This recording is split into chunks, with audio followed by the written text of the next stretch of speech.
Hey everyone, and welcome. If you're hoping to get behind the wheel in New York State, you are in exactly the right place. Today, we're going to break down the entire process, step by step, to give you the clearest possible roadmap to getting that driver's license. So, are you ready to get your license, but feeling a little overwhelmed by all the forms and the tests and the rules? Yeah, don't worry.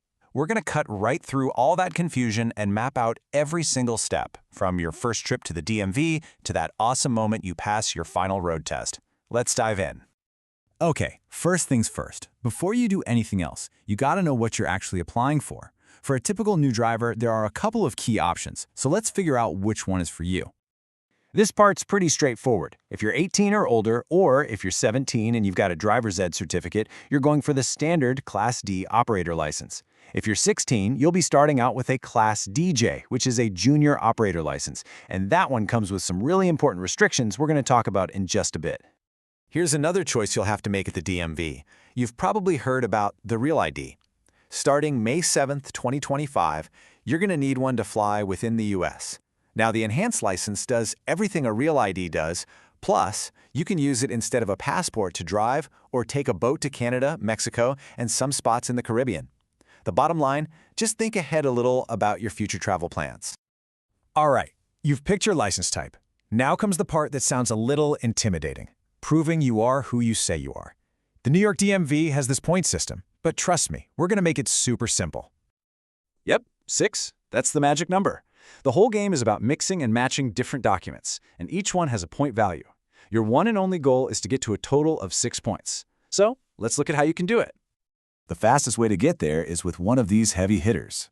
A valid U.S. passport, for instance, is worth 4 points all by itself. Boom. Just one document, and you're already 2/3 of the way there. Easy, right? So now we just add the building blocks. Let's say you have that 4-point passport.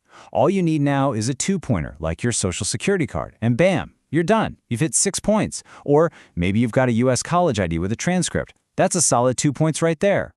And these are what get you over the finish line. Let's say you're sitting at 5 points. Just grab a credit card, a recent utility bill, or even a pay stub. These 1-point documents are perfect for closing that last little gap. Okay, and this is super important, so listen up. Those 6 points are all about proving your name. You also have to bring a primary document to prove your date of birth. Something like a birth certificate works great.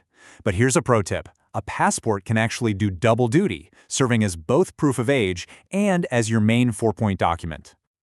All right, you've got your paperwork in order, you're ready to head to the DMV. Once you're there, you'll need to pass a couple of tests to get your learner's permit. A quick vision test and the written knowledge test.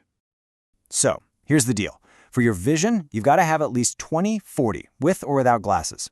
For the main knowledge test, you need to get 14 out of 20 questions right. But, and this is a big but, you have to nail the road signs. You must get at least 2 out of those 4 sign questions correct, no exceptions. And boom, pass those tests and you've done it. You walk away with your learner's permit. That's your official ticket to actually start practicing on the road. It's a huge milestone for sure. And now we get to the fun part, learning how to drive. But having a permit isn't exactly a free-for-all. It comes with a pretty strict set of rules you have to follow, especially if you're under 18. For anyone under 18, you are required to log a minimum of 50 hours of supervised practice driving. And listen, this isn't just a friendly suggestion. It's a mandatory rule before you can even think about scheduling your road test. And get this, a full 15 of those 50 hours have to be after sunset. Driving at night is a whole different ballgame with headlight glare and lower visibility, so the DMV wants to make sure you've got real experience with it before you're on your own. Okay, this is where things get a little tricky, because the rules change depending on where you are in New York. In New York City and on Long Island, if you have a junior permit, driving at night is flat out prohibited. Upstate, things are a little more relaxed. The main takeaway here is simple. You have to know the specific rules for your region. All right, you've put in the time. You've logged all 50 hours. You can probably parallel park in your sleep by now. It is time for the final boss battle, the road test. This is where all that practice pays off. Okay, before you head out for the big day, you've got to have this final checklist sorted. 1. You must take the 5-hour pre-licensing course. 2. For junior drivers, your parent has to sign Form MV-262, certifying those 50 hours. 3. Schedule your test. And 4, show up with a car that's properly registered and insured, and bring a licensed driver who's at least 21. And then you hear those magic words. You passed. Seriously, what a feeling. So what happens next? Well, you don't actually walk away with your permanent license right then and there. So right away, the examiner will give you instructions to get a temporary interim license online that you can use immediately. Your actual official photo license, that'll show up in the mail in about 2 weeks. Oh, and don't forget, if you move, you've got to tell the DMV and keep that big Real ID deadline in 2025 on your calendar.